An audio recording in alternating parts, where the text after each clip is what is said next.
La semana pasada hablamos acerca de la controversia que se armó entre Jesús con los escribas y fariseos por cuestión del día de reposo. ¿Se acuerda usted?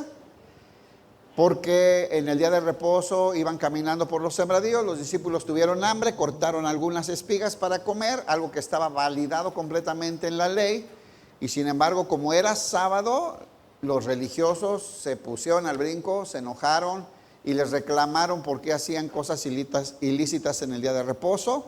Hablamos acerca de que estos fariseos y estos escribas fueron endureciendo cuando la ley de Dios tenía el propósito de misericordia, de justicia, de paz y de bendecir al necesitado. Ellos habían convertido la ley en algo rígido, de cumplir reglas, de apariencias, y se habían olvidado de la misericordia, de la paz, de justicia y de ver por el necesitado, por el pobre, ¿verdad?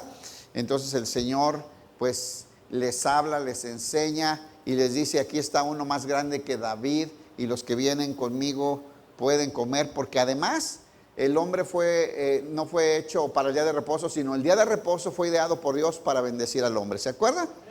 Y pues mire dónde vamos a empezar el día de hoy. ¿Qué pasa en el capítulo 3?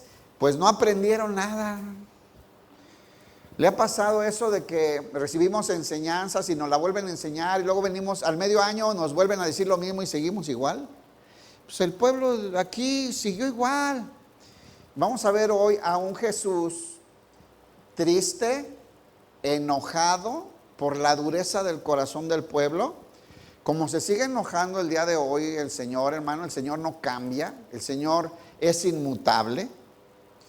Cuando hay dureza en el corazón, cuando hay falta de misericordia, cuando no nos importa la necesidad del otro y más bien preferimos aparentar y guardar una imagen piadosa y religiosa y buena, pero no nos importa la necesidad del hermano y somos duros de corazón, el Señor se enoja y se entristece. También vamos a ver en esta enseñanza un cambio de estrategia en cuanto al trabajo que está haciendo nuestro Señor Jesucristo. Se está poniendo muy dura la confrontación con los escribas y con los fariseos, y entonces el Señor, hoy vamos a ver cómo hace un cambio de la estrategia. Hasta hoy el Señor está en Nazaret, en esa zona de Galilea nada más, principalmente está predicando allí y en las sinagogas. Pero a partir del día de hoy, cuando ya está muy fuerte la confrontación, el Señor cambia de estrategia y vamos a ver cómo ahora entramos nosotros, entra la iglesia a participar en el ministerio del Señor Jesús y cómo los demonios quieren venir a participar en la obra. Hasta el día de hoy es igual, pero el Señor no quiere a los demonios, en esto los manda a callar y entonces manda a llamar a nosotros, hermanos, para ser capacitados para después establecer el reino de los cielos. Es un pasaje muy hermoso porque vamos a ver un cambio importantísimo en lo que está haciendo nuestro Señor Jesús. Hasta este momento es encuentro y encuentro y encuentro duro contra la religión. ¿Con quién se enfrenta Jesús? Contra los religiosos, hermanos, ¿verdad? Con los que viven una religión de apariencias, de hipocresía. Y el Señor Jesús ya tuvo sus desencuentros. ¿Por qué? Porque tiene misericordia por los enfermos y los desahuciados, a quienes la clase alta y los religiosos no le hacían caso. Porque está dispuesto a sanar y a perdonar pecados. Y decían, está blasfemando, que ¿quién puede perdonar pecados sino Dios? Pues para que sepan que el Hijo del Hombre puede perdonar pecados, ¿verdad? También tuvieron confrontación con Jesús, porque Jesús comía con pecadores y publicanos, gente con la que ellos nunca se acercaban, no se codeaban, a quienes menospreciaban y le guardaban distancia. Y por el ayuno, ¿por qué no ayunan los discípulos de Jesús? Jesús enseña porque están con el novio, están viviendo el mayor gozo que puede experimentar un hombre, estar con Jesús. ¿Por qué van a ayunar? Ni pueden ayunar tampoco. Y la semana pasada, o ahora por el día de reposo, hermano. Entonces, la situación ya está muy complicada y vamos a ver el día de hoy cómo se pone más complicada todavía, y el Señor hace un cambio de estrategia y ahora se va a ir a predicar al mar, a encontrarse con multitudes que lo vienen a buscar de todos lados y lo que esto implica. Así es que bueno, pues prepárese, que Dios nos hable en nuestra mente, en nuestro corazón. Vamos a pedirle al Señor que Él nos guíe. ¿Me acompaña a orar? Padre, en el nombre de Jesús te damos gracias, Señor, por tu amor, por tu misericordia, Señor.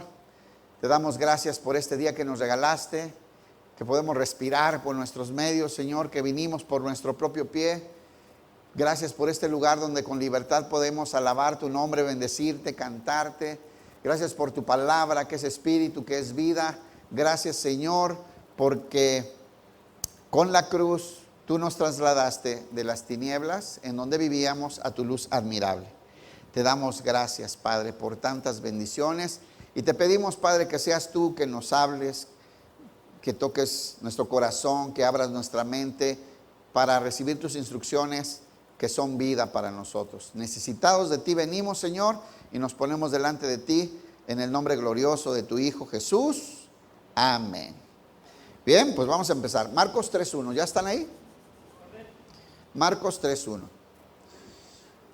Dice, otra vez, acuérdense que Marcos, su narrativa es inmediatamente, luego, de ahí se fue acá, otra vez dice aquí, Jesús, hermano, Jesús está trabajando, Jesús no se agarra a días de reposo, no hace puentes de 5 días como el que viene, que ya te está saboreando. Jesús no busca vacaciones, Jesús vino y trabajó intensamente por las almas. Jesús, hermano, tenía la necesidad de predicar el evangelio y de cumplir la obra y el mandamiento y el encargo que le dio su Padre, ¿verdad? Entonces, otra vez entró Jesús a la sinagoga. ¿Dónde iba Jesús? En las sinagogas. Hasta ahorita ha trabajado ahí en Nazaret, en esa zona de Galilea, y ha estado en las sinagogas y en las casas, incluso de publicanos y pecadores, predicando el reino de los cielos. Entró a la sinagoga y ahí había un hombre que tenía seca una mano. Y aquí va a empezar el problema. ¿Dónde está Jesús? Y este hombre con la mano seca en la sinagoga. Pero era sábado, otra vez. Otra vez, era día de reposo y estaban en la sinagoga. Y vea la actitud, hermanos, de los religiosos y de la gente que estaba congregada ahí. Es bien triste esto que vamos a leer aquí, pero es hoy lo mismo en la iglesia. Le acechaban todos ahí mirando a Jesús, pensando, ¿se va a atrever Jesús, que ya demostró, ya nadie dudaba que tenía poder para sanar cualquier enfermedad y echar fuera demonios? ¿Se atreverá Jesús a sanar a este hombre que tiene su mano seca a pesar de ser día de reposo? ¿Se va a atrever Jesús a romper la ley según ellos? ¿A ir en contra de la ley? Hermano, Jesús dijo, yo no vengo a romper la ley, ni a abrogarla, ni a quitarla, vengo a cumplirla. Lo que pasa es que cada uno de los mandamientos de la ley iban dirigidos a la misericordia y al amor de Dios hacia el hombre. Y los fariseos y los escribas lo habían transformado en una religión de leyes, de rituales, de tradiciones y de hipocresía, de apariencia nada más. Pues ahí estaban todos acechándole a ver si se atrevía a violar el sábado, sanando a un hombre necesitado, discapacitado, alguien hambriento y necesitado de misericordia estaba ahí. Y lo que les importaba a la gente de la iglesia es si iba a traicionar la ley y las tradiciones sanándole en un sábado. Qué triste condición en el corazón del hombre, ¿verdad, hermano? ¿Cuánta gente cree que venga a la iglesia buscando a ver en qué fallas? A ver qué dices mal. Yo conozco ese pasaje, a ver si no, se equivocó, así no es. ¿Usted no cree que venga gente con esa actitud aquí? Buscando a ver quién falla, quién se equivoca, qué hacemos mal. Es impresionante, pero sigue siendo lo mismo. Gente religiosa que cree que sabe mucho, que ha leído mucho, se siente muy culto, pero no practica el amor ni la misericordia, ni le importan las necesidades del prójimo, aunque tenga los medios para ayudar y alivianar la carga del otro, hermano. Pues ahí están. ¿Qué les importaba? El morbo y la oportunidad de cachar a Jesús haciendo algo para acusarle. en vez de preocupados, en vez de moverse a misericordia por la situación triste, terrible de enfermedad y de incapacidad de un hombre así. Imagínense en aquel tiempo alguien que no podía trabajar, hermanos. Y este hombre sufría mucho, batallaba mucho. Eso no les importaba, lo importante era guardar el sábado. Lo importante era no romper las tradiciones, ser religioso, ser escrupuloso. Pero, ¿quién de ustedes en estos 2 capítulos que ya leímos, ya se dieron cuenta que Jesús no vino a agradarle a la gente? ¿Alguien ya se dio cuenta de eso? Llevamos 6 rounds de Jesús enfrentándose a la dureza del corazón, a la rigidez de las tradiciones, a la hipocresía de la religión. ¿Verdad que sí? Se va a detener el Señor Jesús y no va a obrar misericordia con ese hombre para quedar bien con los religiosos. Jesús no va a obrar misericordia en un hombre necesitado para que no le critiquen y para que no le acuse. No, hermano, Jesús vino comprometido con la verdad, vino comprometido a obedecer el mandamiento de su Padre, vino a derramarse en amor y servicio por los hombres. Al ver su miseria y su necesidad, a eso vino Jesús. Pablo decía, si yo me dedicara a agradar a los hombres, a predicar cosas que le gustan, a decirle a lo que la gente le agrada para que esté contento y regrese, ya no sería yo ministro de Cristo. ¿Cuántas iglesias hoy, desde el púlpito, lo que se habla es cosas que le gusta a la gente para que esté contenta, para que regrese y para que suelte dinero, en vez de hablar la verdad? Jesús, hermano, vino a hablar la verdad de Dios. Vino a ministrar a los necesitados. Vino a presentar el mensaje de reconciliación con Dios, a perdonar los pecados y a presentar el reino de los cielos. No a quedar bien con religiones, ni con sistemas, ni con instituciones. Vino a amar al hombre necesitado y hambriento de Dios, hermano. A eso vino Jesús. Aquí está prueba, nuevamente lo ponen a prueba. Qué afán del hombre de probar a Dios, ¿no? Qué torpeza del ser humano, qué pequeño entendimiento de quién es Dios cuando le queremos poner a prueba, hermano. Pues aquí están los religiosos, los fariseos, los escribas, poniendo a prueba a Jesús. ¿Se atreverá a sanar a este hombre en la sinagoga en el día de reposo?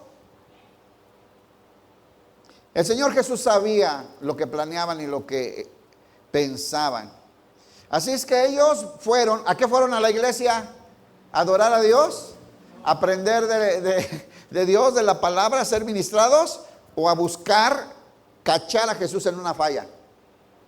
¿A qué viene usted con todo su conocimiento?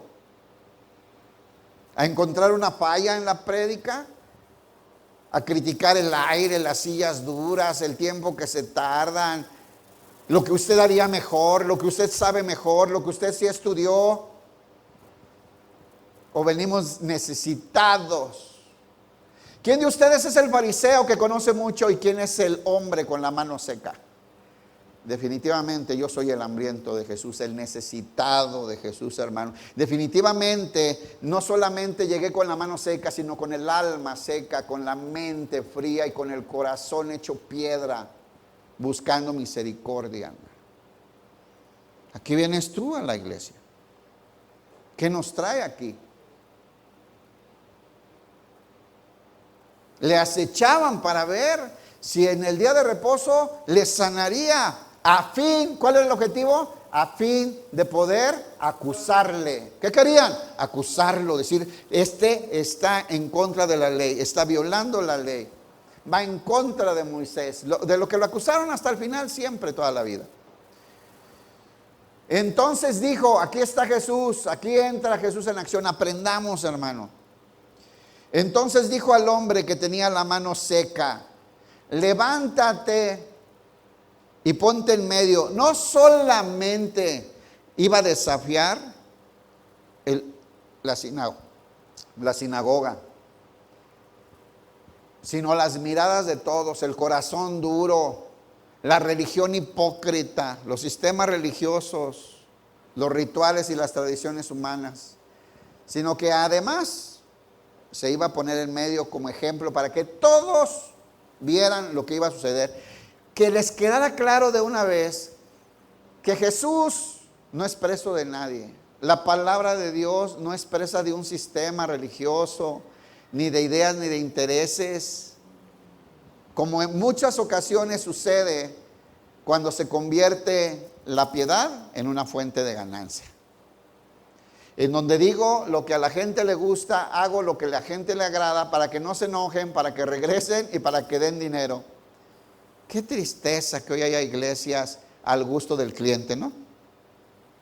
El Señor Jesús no tiene problema, vino a derramar su amor y su misericordia al necesitado, al hambriento, al que buscara de Dios. Le dice al hombre, ponte en medio. Y les dijo, le preguntó a la sinagoga completa, se ponían como en semicírculo en las sinagogas. Se enseñaba sentado, en la cátedra de Moisés se sientan los escribas y fariseos, sentados enseñaban. Levántate y ponte en medio. Y les pregunta a todos, ¿es lícito, es permitido en los días de reposo hacer el bien? ¿Usted qué cree, hermano? ¿Está dudando? ¿Es lícito en el día de reposo hacer el bien? Por supuesto que sí. Ya les acababa de explicar Jesús, hermano, les acababa de explicar. El hombre no fue hecho para el día de reposo, sino el día de reposo fue hecho para el hombre, por la necesidad del hombre, para bendecir al hombre, para que Dios se derramara en sus bendiciones y en su misericordia y en su amor hacia el hombre. Pero el corazón ya estaba duro.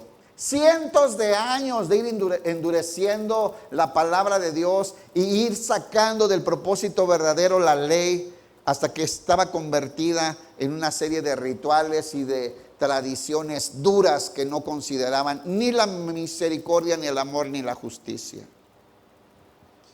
¿Es lícito, les pregunta Jesús, en los días de reposo hacer el bien o hacer mal?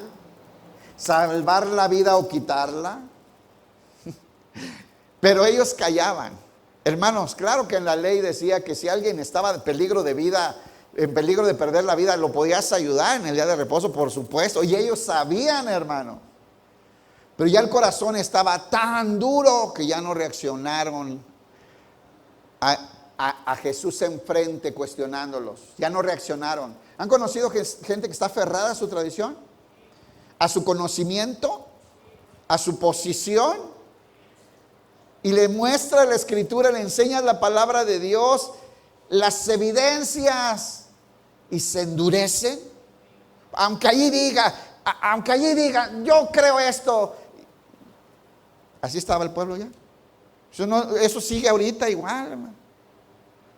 Gente endurecida. Ahí está Jesús, el hombre necesitado en medio, y Jesús preguntándoles, ¿es lícito que haga un bien a este hombre necesitado? ¿Es lícito que tenga yo hoy misericordia a este hombre necesitado, enfermo, lisiado, incapacitado, hermano? Pero ellos callaban. Qué feo. Ellos callados, hermano. ¿Qué pasó con Jesús? Verso 5. No se le olvide este texto que vamos a leer ahorita, hermano. Muchos no han recibido esta parte del mensaje de Jesús. Les han educado que Dios es amor y es amor y es amor y es amor y solamente amor. Es un gran error. Tenemos que corregir nuestra teología. Dios es amor, pero es justo. Dios es amor, pero es santo. Dios es amor, pero le gusta la verdad. Dios es amor. Y van a ver aquí a Jesús enojado, muy enojado. Dice, entonces mirándolos alrededor con enojo. ¿Cómo estaba Jesús? Entonces, ¿Jesús se enoja o no se enoja? ¿Se acuerda cuando volteó las mesas de los cambistas y tiró el mercado y les dijo, mi Padre ha llamado casa de oración para las naciones y ustedes la volvieron una cueva de ladrones? ¿Que Dios no se enoja? Nomás estudia el Antiguo Testamento. Que Dios no se enoja, vea la cruz, hermano. Vea la cruz, ¿qué está pasando en la cruz? La ira de Dios, el enojo de Dios contra el pecado y la maldad del hombre, cayendo la furia de Dios sobre Jesús. Porque en su misericordia Dios proveyó el mismo del cordero expiatorio que tomara nuestro lugar para salvarnos. ¿Entiende que eso es el evangelio? ¿O es que Jesús quiere hacerte rico? Hermanos, está enojado Jesús aquí también. ¿Por qué está enojado? Al ver la incapacidad de ser movidos a misericordia y verlos aferrados a sus tradiciones y a sus religiones, estar dispuestos a olvidarse del amor y de la necesidad del prójimo con tal de cumplir una ley ideada por ellos, porque ese no era el diseño original de la ley. ¿Es lícito que lo ayude? Callados, hermanos. Yo siempre me acuerdo cuando dice aquí que el pueblo se calla, algo tan evidente, donde ellos deberían de responder, claro que es lícito hacer el bien, por supuesto que sí. Pero no, callaron. Y me acuerdo siempre de Elías. ¿Hasta dónde llegó la tristeza de Elías, hermano? Cuando después de enfrentarse a 850 profetas de Baal y de Acera, ¿se acuerda usted? En el monte Carmelo. Se enfrenta él solito a todos esos, confiando en Dios. Hacen los 2 holocaustos y desciende el fuego del cielo a su holocausto, aunque estaba lleno de agua, y lo consume, dándole la victoria. Dios a Elías enfrente de todo ese paganismo, la religión y la maldad que había ahí en el reinado de Acán y Jezabel. Después de haber terminado con los sacerdotes, los degolló y le pregunta al pueblo, no pueden seguir claudicando entre 2 pensamientos. Si Jehová es Dios, síganlo, adórenlo. Y si Baal es Dios, pues síganlo. Pero no pueden andar en las 2. No pueden ser de Dios y de los demonios. Hermano, ¿qué dice Pablo? ¿Qué comunión tiene la luz con las tinieblas? ¿Qué tiene de comunión Baal con Belcebú? ¿Cuántos son cristianos e idólatras al mismo tiempo? ¿Cuántos se dicen hijos de Dios y siguen transeando en su trabajo? No, defínete, ¿eres o no eres? Y les dice Elías así, ya no pueden andar así, van a estar con Dios o van a estar con los ídolos. Después de la demostración de Dios a su holocausto, ¿y qué dice ahí la Biblia? Y no respondieron, hermano, el pueblo callado. Elías se va, se quería morir. ¿De dónde lo fue a sacar el ángel de Jehová? De una cueva, ¿verdad? ¿Se imagina la tristeza de un hombre de Dios al ver al pueblo duro, necio, terco, que no quiere entregarse a Dios? Y aquí Jesús está experimentando y la misericordia y el amor. ¿Dónde está? Un pueblo que sin duda había recibido misericordia y amor de Dios, ¿o no, hermano? Una pregunta, ¿y nosotros hemos recibido misericordia? ¿Hemos sido recipientes de misericordia? ¿Y la estamos practicando? ¿Hay que silencio? Iban amén, amén, y luego. Porque lo que espera es eso el Señor de nosotros. Entristecido. Entonces hay 2 cosas: enojado y entristecido. El Espíritu Santo igual. Ahora Jesús está ya sentado a la diestra del Padre. El que está con nosotros es el Espíritu Santo. ¿Verdad que sí, hermano? ¿Usted entiende eso? ¿Verdad que la Biblia dice que se contrista el Espíritu Santo? cuando ve esta dureza de corazón. Está duro el corazón. Es lícito en los días de reposo hacer el bien, por el amor de Dios, hermano. ¿Dios ha hecho un bien por ti en un día de reposo? ¿No? ¿O sí? Pero ellos callados, hermanos. Entonces mirándolos alrededor con enojo, entristecido por la dureza de sus corazones. ¿Sí dice eso su Biblia o estoy inventando? Así dice, ¿no? ¿Cómo estaba Jesús? Enojado y entristecido. ¿Cuál es la causa del enojo y de la tristeza de Jesús? La dureza del corazón. Y el corazón se endurece por muchas cosas, hermanos. Cuando amamos más las cosas del mundo que las cosas de Dios. Cuando nos dejamos seducir por los apetitos y los antojos de la carne, el corazón se enfría. Cuando no reaccionamos a misericordia, sabiendo que alguien tiene necesidad y nos hacemos que no nos damos cuenta, apretamos, no queremos sacar nuestro billetito para ayudar al hermano, nos vamos haciendo duros. Un día somos indolentes, no nos duele nada, no nos molesta nada, no importa. Es más, alguien se está ahí, le saco video para el Face. Un corazón duro, hermano, sin misericordia.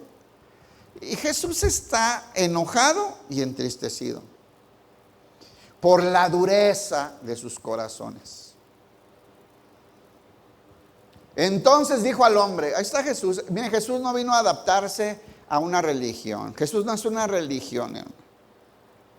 Jesús es la revelación completa del Padre. Jesús es el verbo que estuvo desde el principio. Jesús es la expiación que Dios proveyó para reconciliarnos con Él, por medio de que Él cargara en sus hombros el pecado de todos nosotros y con su sangre pagó nuestra deuda, liberándonos para siempre de esa condenación. ¿A quiénes? A los que arrepentidos creyeran en su sangre. Le dijo al hombre Jesús, extiende tu mano. Eso significa que podía extender la mano, probablemente estaba seco de aquí para abajo. Extendió su mano este hombre y él la extendió. ¿Qué fue lo único que hizo este hombre? ¿Era un buen hombre este? No dice, ¿verdad? Una pregunta, cuando usted recibió su primer milagro, ¿era un buen hombre? Mujer, cuando usted recibió su primer milagro, ¿era una buena mujer? ¿Verdad que no? Dios es bueno, hermanos. Yo llegué con las manos secas y el corazón hecho piedra y el cerebro atrofiado y endurecido. Pues el Señor tiene misericordia. Dice, extiende tu mano. Y él extendió, él obedeció, hermano. Y la mano fue restaurada y sana. Hermano, ¿hay alguien de aquí, levanta su mano, que viene con necesidad de ser sanado y restaurado? No, nomás yo vengo con esa necesidad. ¿No tiene áreas en su cuerpo y en su corazón y en su mente que necesitan ser sanadas? ¿No habrá ideas torcidas que necesitan ser quitadas? ¿No habrá prácticas, actitudes, tradiciones, pensamientos que nos están lastimando y están lastimando a la gente que amamos y que nos ama? ¿No necesitaremos ser sanados y restaurados? ¿No habrá matrimonios que necesitan restauración, corazones que necesitan ser restaurados y sanados hoy? Yo creo que sí. ¿Y queremos que el Señor se detenga porque es domingo y hoy no trabaja? ¿O queremos un milagro? ¿Qué quiere usted, hermano? Pero ahora la pregunta, ¿y nosotros respondemos con misericordia a las necesidades? A veces ni en la casa, ni en la esposa, ni en los hijos. Pues ¿qué va a hacer afuera? Unos nomás son misericordiosos aquí en la iglesia, hipócritas. Hay que empezar en la casa, con nuestra esposa y con nuestro hijo. ¿No es el prójimo más próximo? La mano le fue restaurada y sana. Gloria a Dios, hermano. Den un aplauso al Señor, hermano. Qué bendición tan grande. ¿Cuántos podrían hoy a pasar aquí enfrente a contar sanidades y restauración que ha hecho Dios en su vida? Pues todos, ¿verdad? Imagínense que Jesús se hubiera detenido. No, es que no estás en la iglesia. El día que te sanó, a lo mejor no estábamos aquí, nos agarró en otro lado, ¿sí o no? Ay, no fuiste a la iglesia, no. Hermanos. El cristianismo es una relación íntima con Jesús.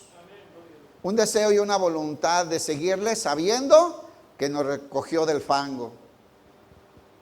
Que estábamos muertos en nuestros delitos y en nuestros pecados, pero Él nos amó.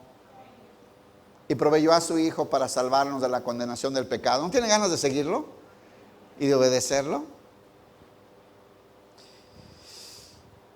Y salidos los fariseos, ¿a qué fueron los fariseos? Miren, salieron los fariseos y dijeron, verdaderamente este hombre es el Hijo de Dios. Verdaderamente entregaré mi vida. Este es el Mesías que estuvimos esperando. Estas señales que hace son del cielo. ¿Dijeron así ellos? El corazón endurecido, hermanos.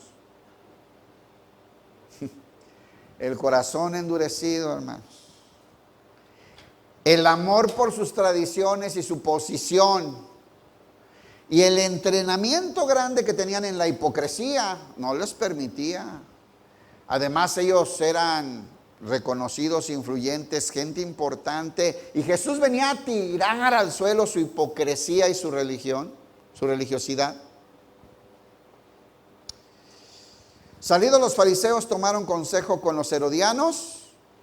Fíjense nomás qué texto, hermano.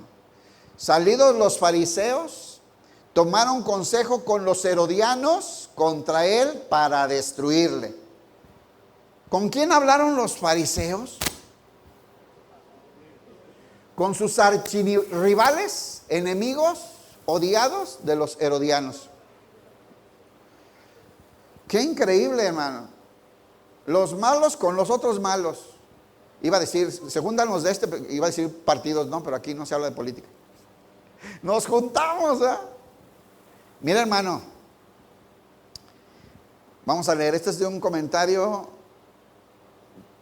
y se los leo. Dice, los fariseos eran un grupo religioso que con celo seguía la ley del Antiguo Testamento, así como también sus tradiciones. Eso ya sabemos, no solamente le habían añadido a la ley un montón de cosas más. Esos eran los fariseos. Fariseo significaba separados. Y no se juntaban con la chusma, ni con los pecadores, ni con los publicanos, ni con los leprosos, no practicaban la misericordia. Eran respetados en la comunidad, pero odiaban a Jesús porque se enfrentó a sus orgullosas actitudes y a sus poco honorables motivaciones. ¿Está de acuerdo? Lo que hemos visto desde que empezó Marcos, ¿verdad? Muy duro en la confrontación. Les decía la semana pasada, no sé si les comenté, si se los comenté, pues vale la pena otra vez. ¿Cuántas veces vemos enojado a Jesús con las prostitutas y los pobres y los leprosos y los pecadores y los publicanos? Vimos a Jesús amándolos, llamándolos al arrepentimiento, sanando sus enfermedades, echando fuera demonios, liberándolos e invitándolos a que entraran al reino de los cielos, ¿cierto? Pero vean la bronca contra los religiosos, hermano. Hoy es igual, no creo que ha cambiado mucho esto. El legalismo está todo, hermano.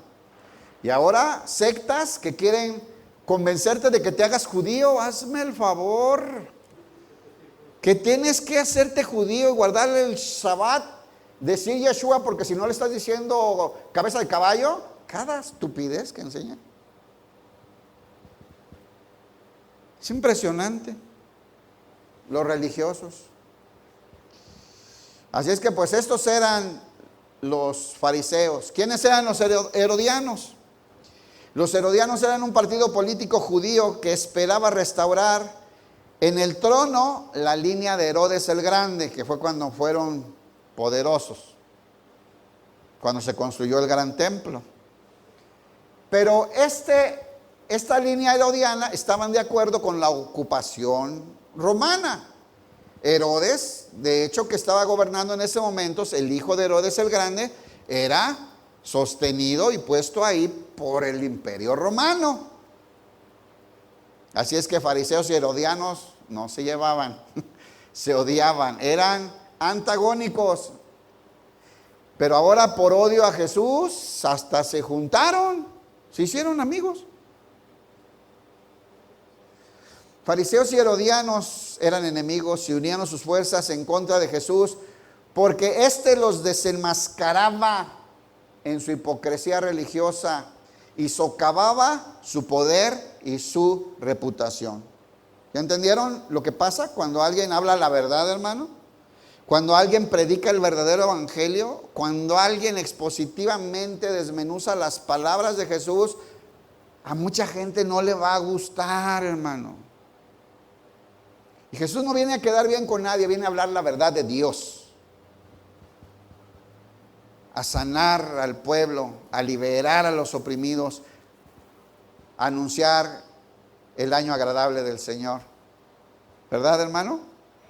A dar el mensaje de reconciliación. Como decía Pablo, rogando, reconcíliense con Dios. Ahí está Jesús. Marcos 3:7. A partir de ese momento, como les dije al principio en la introducción, Jesús cambia completamente su estrategia. Apenas va empezando. Aquí van unos meses del ministerio de Jesús, hermano. Aquí lleva el Señor Jesús unos 4 meses de ministerio. Apenas va empezando y ya lo querían matar. El Señor sabe que no es su tiempo. Faltan muchísimas cosas que enseñar y que revelar del reino de los cielos. Faltan muchas más profecías que cumplir. Faltan muchas cosas que pasar, pero sobre todo falta formar un equipo de discípulos fuertes para cuando Jesús regresara al cielo, a la gloria que tuvo antes de la fundación del mundo, ellos continúen el trabajo y establezcan el reino de los cielos en la tierra. Así es que el Señor dice, no es el momento de pasar al próximo round, y ahora se va. Dice Marcos 3:7, mas Jesús se retiró al mar con sus discípulos. Ahí estaba ya un grupo grande que le seguía, pero no solamente los de Nazaret y Galilea, donde había estado trabajando estos primeros meses de su ministerio. Le siguió una gran multitud de Galilea, pero mire, y de Judea, de Jerusalén, en donde ya se hablaba de él y su fama se había extendido, ya iban a buscarlo a Galilea, de Idumea, es más, del otro lado del Jordán iban a buscarlo, y de los alrededores de Tiro y de Sidón, oyendo cuán grandes cosas hacía, grandes multitudes vinieron a él. Hermano, la fama de Jesús ya era grande, y ahora él se fue hacia el mar, alejarse de la ciudad y de las sinagogas para evitar esta confrontación tan directa y dedicarse a enseñar el reino de los cielos. A eso vino Jesús, a explicar el reino de los cielos. A partir de ahora comienzan cosas diferentes. Miren, venían las grandes multitudes. Jesús no pierde el tiempo. Aquí ya no voy a poder porque esto ya es mucha confrontación. Se retiró y siguió. Jesús no agarró vacaciones, hermano. ¿Cuántos agarran vacaciones de la iglesia? No levanten la mano. ¿Cuántos son capaces de faltar un mes a la iglesia y luego venir? Hermano, Jesús vino a entregar su vida cada instante, cada minuto, cada segundo, a entregarse a la obra que su Padre le encomendó. Y ahora se va para el mar. Y van multitudes. Ahora, aquí va a pasar algo muy, muy interesante. ¿Por qué siguen a Jesús? Que esa es la pregunta ahora. Grandes multitudes le siguen, pero ¿por qué lo siguen? ¿Qué buscan de Jesús? ¿Qué les llama la atención? ¿Le reconocen como el Hijo de Dios? ¿Alguien ha dicho que es el Hijo de Dios ahí? ¿De algún discípulo? ¿Algún? No. ¿Le reconocen que es el Mesías? Algunos tienen la curiosidad, ¿verdad? Ya preguntaron, ya vimos otras semanas, ¿será este el Mesías? ¿Saben la principal razón por la que iban? Por sanidades, por las necesidades del cuerpo. Había llegado la fama a todos lados que Jesús sanaba las enfermedades. Y ahora, hermanos, al salirse de ahí y quitarse de las sinagogas y de las casas, ahora grandes multitudes vienen. Y fíjense que el Señor Jesús va a tener un problema, El Señor Jesús va a tener un problema. La gente, con tal de tocarlo, porque Él los puede sanar, se le abalanza encima. El Señor Jesús tiene que planear estrategias para resguardarse y poderle enseñar a esas multitudes. Aunque Jesús era el blanco del fuego de los líderes religiosos, ya era muy famoso. Y ahí iban buscándolo, muchos por curiosidad. ¿Quién vino a la iglesia por curiosidad? Levante su mano. Yo. Usted no, lo felicito. Yo vine por curiosidad y porque si no venía, Sonia me dejaba. Ya estaba harta de mi vida. ¿A usted no le daba curiosidad qué harán los aleluyas? Es como van tan contentitos cada domingo a la iglesia, hasta bañados, unos, ¿no? ¿Qué onda? ¿No le daba curiosidad a usted? A mí me daba mucha curiosidad. Veía las iglesias cristianas, puro loco, decía. Voy a ir un día, quiero ver, ¿no? Yo siempre tuve mucha curiosidad. Pues había muchos curiosos, muchos buscaban sanidad, esa es la de ahí. Hermano, hasta la fecha, los grandes mercaderes y apóstoles del fraude evangélico utilizan esto para llenar los estadios y los auditorios, ¿verdad? Venga por un milagro, reciba sanidad el día de hoy, noches de gloria, venga, el poder de Dios se va a manifestar. Claro, traiga y ponga su ofrenda, deje su reloj, hágale unos delincuentes, hermano. Y ese es el gancho, por la necesidad en cuestiones de sanidad, ¿no? Y desde aquel entonces la gente fue a buscar a Jesús buscando sanidades al cuerpo. Otros le buscaban para acusarle, ya vimos. Donde andaba Jesús, ahí andaban los escribas, los fariseos, buscando a ver en qué se equivoca, a ver en qué la riega, a ver de qué lo acusamos. ¿Usted no cree que viene gente hacia la iglesia? A ver qué cosa encuentra mala para no regresar. O sea, él no se quiere congregar, pero pone anda buscando algo. Le voy a decir una cosa, como la iglesia la manejan hombres imperfectos, siempre hay fallas. O sea, buscar un pretexto de esos es, di que no quieres y ya. Pero aquí venían estos a seguir a Jesús buscando a ver en qué se equivoca para acusarle. Y había unos que otros que ya decían, ¿será este el Mesías? Vamos a verlo, vamos a escucharlo. Marcos 3:9. Era tanta la gente y tanta la necesidad de sanidad. Dijo a sus discípulos, Marcos 3:9, ¿sí están? Marcos 3:9. Y dijo a sus discípulos que le tuviesen siempre lista una barca a causa del gentío. Había mucha gente, ya eran multitudes, hermanos, se le venían encima al Señor Jesús. Y a veces yo me imagino el Señor predicando y a la gente no le importaba lo que predicaba, lo que querían era tocarlo para ser sanos.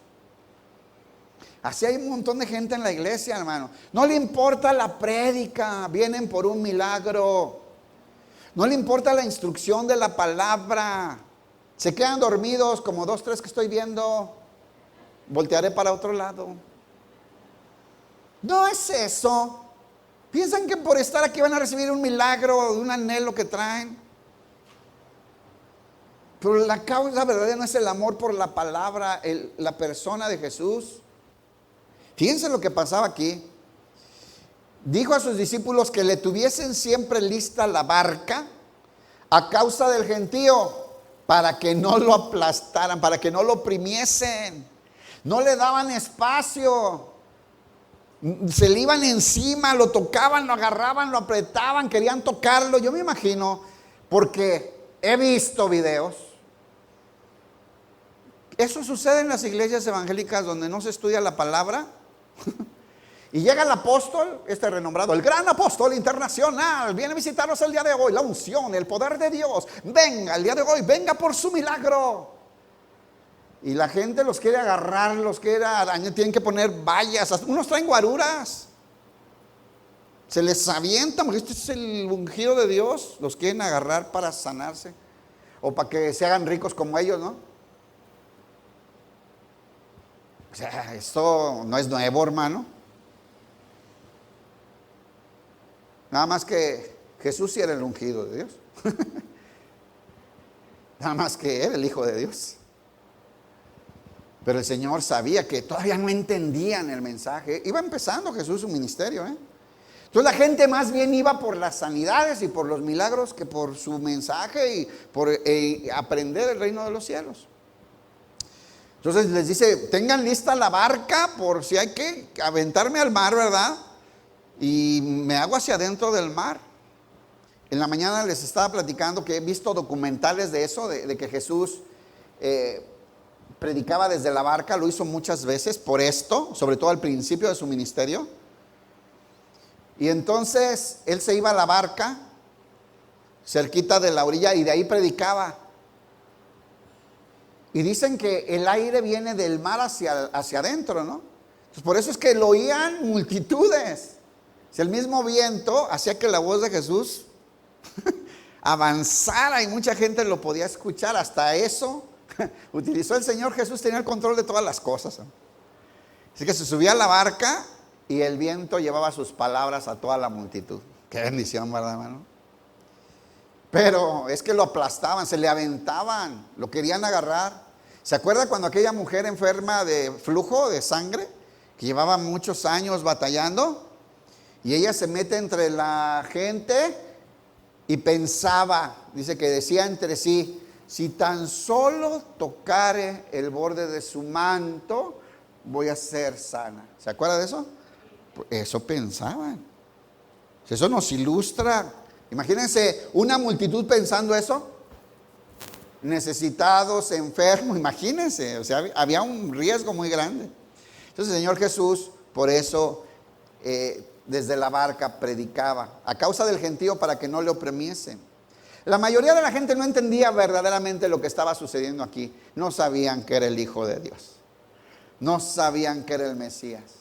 No entendían que lo que venía era a presentar el reino de los cielos y a decirles, entren, yo soy la puerta de las ovejas, soy el camino, soy la verdad, soy la vida. Vengan a mí los que estén cargados y cansados, yo les haré descansar. Todas estas enseñanzas apenas las iba a enseñar Jesús. Ya había una multitud con hambre de sanidades y de una respuesta y de paz y de buscar a Dios. Hoy en día es igual. ¿Cuántas gentes vienen a la iglesia para ver si se compone su matrimonio? Bueno, si pones al Señor como tu Salvador y lo obedeces, es muy probable. Es probable que no. Pero a lo que vino Jesús y completó su misión, vino a la cruz para derramar su sangre como pago por el rescate de nuestras almas. De todos aquellos que reconocemos que somos pecadores, pero que nos hemos arrepentido y hemos creído en ese sacrificio perfecto del Hijo de Dios que fue a nuestro favor. ¿Quién dice amén? ¿Hay algunos de esos aquí? De eso vino Jesús. Muchos no entendían esto, pero querían ser sanos. Así es que se le aventaban al Señor Jesús.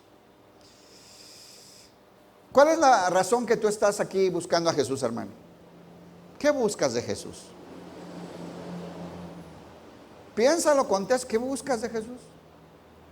Aunque ustedes no lo crean, algunos vienen buscando un milagro económico. Otros una sanidad, que me enderece la pierna, que me baje la lonja. Todavía no se cumple el milagro. ¿Sabes? Dios es bueno, puede hacer el milagro. Pero Dios vino por tu alma. Dios vino a rescatarte. de la condenación que te merecías por tu pecado. ¿Por qué pasaba esto? Marcos 3:10. ¿Apagaron el aire o qué? Soy yo, ¿verdad? Ya le da. Así déjalo, así déjalo. Dice, ¿por qué pasaba esto que se le aventaba a la gente y lo apretaban y se le iban encima? Dice el verso 10, porque había sanado a muchos. Había sanado a muchos. Y por eso venían de todo el país a buscarlo. Había sanado a muchos, de manera que con tal de tocarle, dice ahí, si están leyendo, ¿verdad? De manera que por tocarle, cuantos tenían plagas caían sobre él. ¿Sí lo leyó? Con tal de tocarle, todos los que tenían enfermedades se le aventaban, venían sobre él. Mire, a partir de ahí, no solamente deja de entrar a las sinagogas, no se va fuera de las ciudades para predicar a las multitudes cerca del mar, no se provee de una barca. Vean cuántas cosas están cambiando, ¿eh?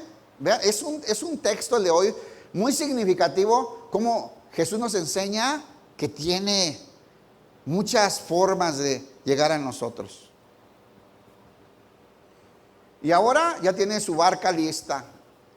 Y es cuando nacen los sugieres. Levanten la mano los sugieres, a ver, ¿dónde hay sugieres? Hay varios sugieres aquí. Jesús llama a 12 discípulos para establecerlos como apóstoles. ¿Y saben qué? A controlar a la gente y a muchas cosas más. Ahorita vamos para allá. ¿Por qué pasaba este desorden? Porque habían sanado Jesús a muchos, de manera que por tocarle, todos los que tenían plagas, enfermedades, virus, roña, torceduras, piojos, dolor de cabeza, de lo que haya sido, COVID, se le aventaban para tocarlo, esperando un milagro de sanidad. También hay otros que están ahí. Ya no nada más los curiosos y los necesitados y los hambrientos y los que querían ver si era el Mesías y los que querían atacarlo a ver si fallaba en algo. También, ¿saben quiénes fueron al encuentro? Verso 11. Y los espíritus inmundos, ahí estaban, también fueron. Claro, muchas de estas enfermedades tenían que ver con que andaban. Muchos, no todos, no siempre la enfermedad tiene que ver con eso. Pero ahí, en ese caso, y los espíritus inmundos, al verle, se postraban. Mira, hermano, los hombres no sabían quién era, pero sabían que sanaba. Lo voy a tocar, quiero ser sano, y se aventaban sobre él. Pero los que sí sabían quién era eran los demonios. Y esos, llegando, lo veían, lo escuchaban y se postraban. Qué escena tan, ¿no? Y los espíritus inmundos al verle se postraban delante de él y daban voces diciendo, tú eres el Hijo de Dios, tú eres el Hijo de Dios. Jesús Nazareno, ¿por qué vienes a atormentarnos antes de tiempo? ¿Se acuerdan que cuando fue con el Gadareno le decían así los espíritus inmundos? ¿Por qué vienes a atormentarnos? Ellos sí lo conocen, hermano. Ellos lo vieron en el cielo, en su majestad, en su reino, en toda su gloria. Cuando decidieron seguir a Satanás y fueron lanzados, sabían quién era Jesús. Y sabían lo que les esperaba. Y lo reconocían inmediatamente, hermano. Lo que el hombre no alcanzaba a ver, espiritual, estos espíritus inmundos, lo identificaron. Entonces llegaba alguien endemoniados, caían a los pies de Cristo, esos no lo tocaban, no podían acercarse. Ahí caían y le decían, tú eres el Hijo de Dios. Pero vean lo que hacía Jesús, mas él les reprendía mucho para que no le descubriesen. A ver, el Señor Jesús viene a presentar el reino de los cielos. Él es el reino del cielo, es el Rey de reyes, Señor de señores, el Hijo de Dios. y manda callar a los demonios porque lo delataban que él era el Hijo de Dios. ¿Se da cuenta cómo Jesús todavía no está anunciando que él es el Hijo de Dios? Jesús tiene una manera de enseñar progresiva, hermano. Y hasta el final de su ministerio es cuando anuncia claramente esto. El Hijo del Hombre tendrá que ir a Jerusalén, donde será maltratado y morirá. Tendrá que ser, y lo explica ya abiertamente. Pero hasta ahí muchas cosas no había dicho. ¿Por qué? En primer lugar, no era su tiempo. Si la gente, esa multitud desbocada, desordenada, sin entendimiento de quién era, de pronto sabía que él era el Mesías anunciado, el Hijo de Dios, el enviado, lo iban a tomar para hacerlo rey y empezar una revuelta contra el Imperio Romano. Para eso lo querían, para eso esperaban al Mesías. Y el Señor vino a implantar un reino espiritual de amor, de justicia, de arrepentimiento y reconciliación con Dios que durara para siempre, hermanos. Así es que el Señor no les permite hablar a los demonios, que pudieron haber atentado contra ese plan delatándole. El Señor los calla. Y no es la primera vez, apenas vimos 2 capítulos de Marcos y esta es la tercera vez que Jesús calla a los demonios. Una la vimos en Marcos 1:25. Está un endemoniado y le dice, está hablando, pero Jesús le reprendió, dice Marcos 1:21, diciendo, cállate y sal de él. Echa fuera el demonio y le ordena que se calle. Ahora, fíjese lo que le voy a decir. ¿Estos demonios obedecían a Jesús o no? Más que los cristianos, hermano. Cállate, y se callaban. Sal fuera, se salían. Me acuerdo aquellos de los gadarenos, danos permiso de irnos a aquellos puercos. Así dice el texto, ellos pidieron permiso. Danos permiso. Aquí estábamos bien a gusto en este gadareno, entre los sepulcros. Danos permiso de irnos a esos puercos. Ahí es donde deben de estar esos espíritus, en los puercos. ¿Qué dijo Jesús? La única palabra que dijo Jesús Jesús no platica con los demonios, hermano.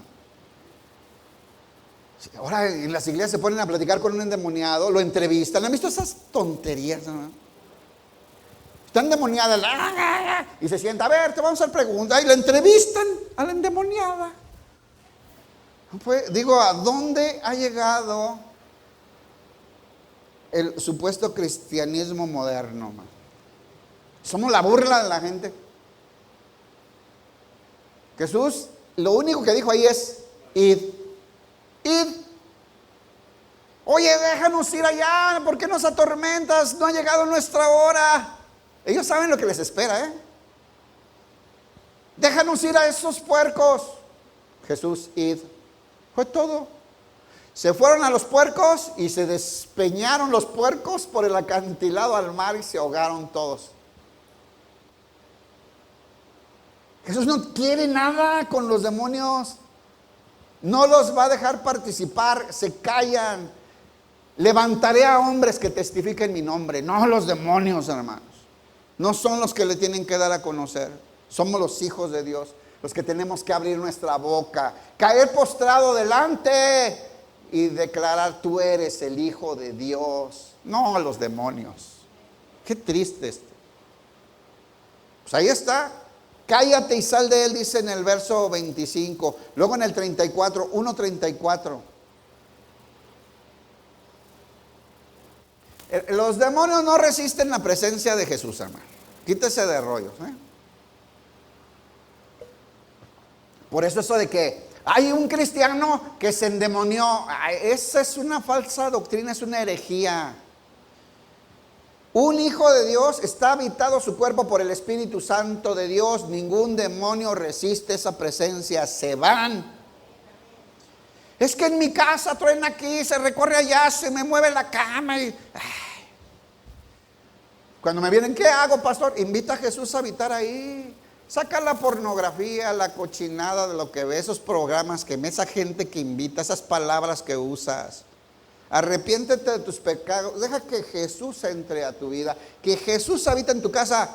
Hermano, si pasa un demonio, le da vuelta a 2 cuadras para rodear. No puede pasar por ahí. No resiste, no ve ahí. La gente quería acercarse y caían. Y si había espíritus inmundos, el Hijo de Dios, este es el Hijo de Dios. Jesús, cállese. No tienes chance de hablar. Si un día se enfrenta a uno, ordénele primero que se calle, hermano. Lo primero, no se ponen a pelear con el diablo. Cállate, no tienes permiso, y en el nombre de Jesús, no te pones a platicar con él.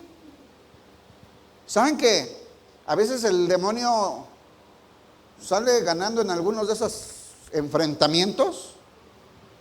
Ahí va, dice, el demonio, y vamos a orar para que el demonio, y empieza a hablar el demonio. ¿Tú me vas a echar afuera? ¿Tú que tienes acostando con la de la alabanza? ¿Tú, ministro, pornógrafo? ¿Qué crees que no te vi lo que...? Esos son los demonios y los deja hablar, Cállate, y en el nombre de Jesús te ordeno, sal fuera. Y se van, hermanos. No resisten.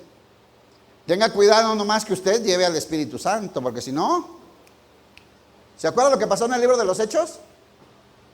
Aquellos, unos vieron a Pablo que echaba fuera los demonios y dijeron, no, pues está re fácil, vamos a hacerle. Y se enfrentan a un demonio y le dicen, te conjuro. Fíjense, no. Nos da risa, pero se dice cada cosa en las iglesias hoy. Y esto dice, te conjuro por Jesús, ese que dice Pablo. El demonio les pegó una corretiza, huyeron desnudos por el monte, dice la Biblia. Está en la Biblia, hermano. Yo no tengo culpa que no lea usted. Está así, hermano.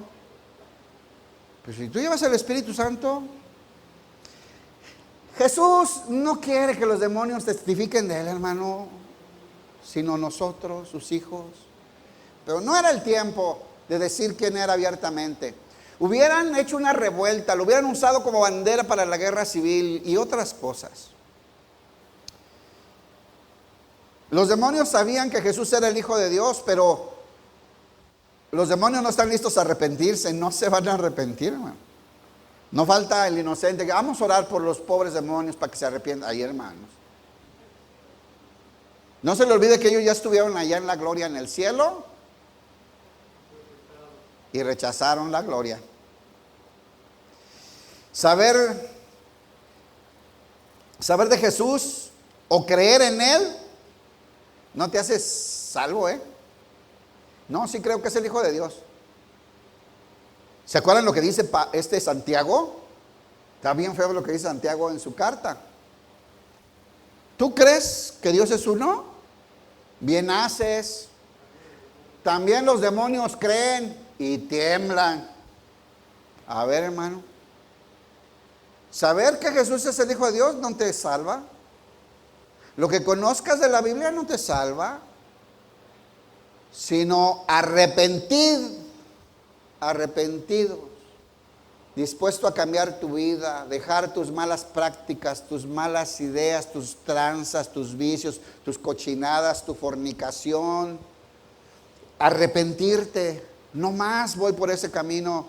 Y creer en el Evangelio, que el Hijo del Hombre, el Hijo de Dios, descendió del cielo y se encarnó en un humano para representarnos en la cruz y recibir él el pago, la ira de Dios por nuestra culpa, para con su sangre liberarnos de toda la condenación. Y ponerlo como Señor y Salvador y dedicarte a obedecer sus mandamientos, hermano. Porque no, sí, Diosito, mi Diosito, sí, no, sí, yo sí sé. No te va a alcanzar. Los demonios también creen. Es más, ellos tiemblan. Unos que vienen a la iglesia ni tiemblan cuando hacen lo malo. Ya me voy a estar enojando, ya les sigo. Jesús le advierte a los demonios que no divulgaran que Él es el Mesías ni el Hijo de Dios, porque no deseaba que se alimentaran las falsas ideas populares. La inmensa multitud estaba a la espera de un líder político y militar. Para eso querían al Mesías, como un líder político y militar que los libertara del yugo de Roma. Así es que Jesús no venía a eso. Jesús venía a enseñarle al pueblo qué era el reino de los cielos. Jesús venía a invitar al pueblo al arrepentimiento y a la reconciliación con Dios. Jesús venía a ofrecer la entrada al reino de los cielos y la vida eterna a todo aquel que arrepentido creyera en Él. A eso venía Jesús, a implantar un reino espiritual eterno en respuesta a la gracia de Dios de la salvación como un regalo para el hombre. A eso vino Jesús. Y por eso el Señor Jesús cae a los demonios. No es el tiempo, ni quiere que los que promuevan el reino de los cielos sean los demonios. Tristemente, a veces desde los púlpitos escuchamos enseñanzas de demonios. Gente que se sube a los púlpitos y habla herejías y blasfemias y cosas apartadas, lejos de las enseñanzas de nuestro Señor Jesús. Tengamos cuidado. ¿Qué escuchamos? Porque los demonios quieren hablar de Jesús también y testifican que es el Hijo de Dios. ¿Ya lo vio? Pablo dice, no les extrañe, no les extrañe. Si Satanás es capaz de aparentar ser un ángel de luz, no dude usted que sus ministros se puedan disfrazar de un ministro el domingo y se suban a un púlpito y decir, Jesús es el Hijo de Dios. Sí, los demonios también lo dicen. Dura es esta palabra. ¿Quién la puede recibir? Pues es la verdad, hermano. ¿Cómo sabemos que es de Dios? ¿Qué dijo Jesús? A ver, ¿quién lo dice? ¿Cómo sabemos que es de Dios ese ministro? Este hombre, esta mujer, este que se dice hermano y hermano. ¿Cómo sabemos que son de Dios? Dígalo fuerte. Claro que Jesús nos dijo, ¿cómo? Por sus frutos los conoceréis. Porque tendrán una vida reformada. Porque vivirán una vida espiritual. Porque hablarán diferente, caminarán diferente, actuarán diferente y se van a ir pareciendo cada día más a Jesús. ¿O no? ¿Qué sigue después de esto, hermanos? Había tanta gente que ya llegaba la familia de Jesús, ya ni podían entrar, ni alcanzaban comida, ni nada. Jesús llama a 12 de los discípulos y establece 12 apóstoles. Y dice ahí para dos cosas. Para que estén con Él. Estos 12 van a vivir con Él, caminar con Él, dormir con Él, comer con Él, escucharlo. 3 años y medio, curso intensivo de estar con Jesús. ¿Cuál es el primer llamado que recibimos de Jesús, hermano? Para estar con Él. ¿Sí está leyendo allá adelante? El llamado de los 12 apóstoles. No vamos a hablar hoy del llamado, ya explicamos en qué consiste el llamado. Cuando hablamos del llamado de Andrés, del llamado de Pedro, de Jacobo, de Juan y de Leví. Solamente les quiero decir, ahora el Señor establece 12. Hay que poner un orden, hay que repartir alimentos, hay que poner una cerca, hay que poner preparada la barca y va a estarles enseñando durante 3 años y medio, porque el Señor Jesús regresará a su reino y a su trono en muy poco tiempo y estos hombres serán los encargados de llevar la palabra de Dios y seguir extendiendo el reino de los cielos en la tierra. Jesús no quiere a los demonios testificando de Él, nos queda a nosotros. Jesús nos ha llamado para estar con Él y para ir a dar testimonio de Él a donde nos mande. Ese es el plan de Dios. Vea cómo cambió la estrategia ahora el Señor Jesús. y ahora entramos nosotros. Llama a hombres a participar en el ministerio. ¿Cuál es el requisito número 1? Que estén con Él. Hermano, una pregunta: ¿cuánto tiempo pasas con Jesús? Es nuestro primer llamado, estar con Jesús, ¿no? ¿Cuánto tiempo estamos con Jesús y en su palabra y pidiéndole y platicando con Él? Ahora, ¿cuánto tiempo pasas en el Face? En el Netflix, en el WhatsApp, en el Instagram. Son los que me sé, no sé otros. Ha de haber un montón. ¿Cuánto tiempo pasamos con Jesús? Ese es el llamado, hermano. A ver, los demonios no van, se callan. Vengan ustedes. Vengan ustedes. Vienen por el hombre. Vamos a armar una iglesia. Quiero que estén conmigo y que aprendan a testificar y a llevar el mensaje de salvación, a promover y enseñar el reino de los cielos, a invitar al arrepentimiento y a la reconciliación con Dios. ¿A quiénes llamó Dios? A nosotros, hermano. A ver, pregunte usted y diga: ¿a mí también? A ver, diga fuerte.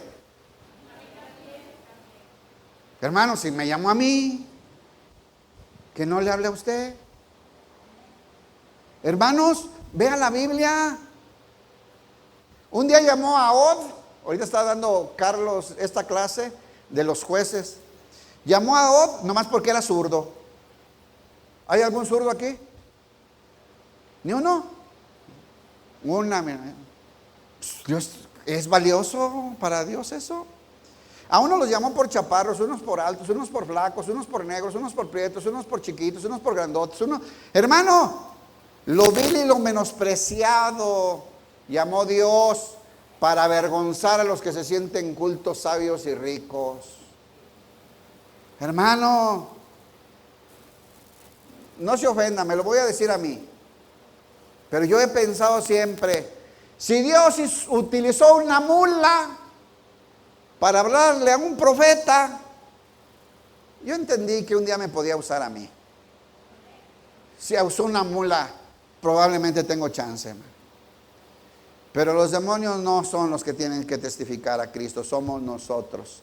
Y nos ha llamado a estar con Él y prepararnos para salir al mundo, a hablar las maravillas de aquel que nos trasladó de las tinieblas y de la miseria donde estábamos a la luz admirable a la que hoy pertenecemos, porque hemos sido llamados hijos de Dios. ¿Por qué? ¿Porque te lo mereces? ¿Porque eres bueno? No, porque cuando estábamos muertos en nuestros delitos y en nuestros pecados, Él nos amó y envió a su Hijo, y la ira contra el pecado de la humanidad cayó sobre Jesús.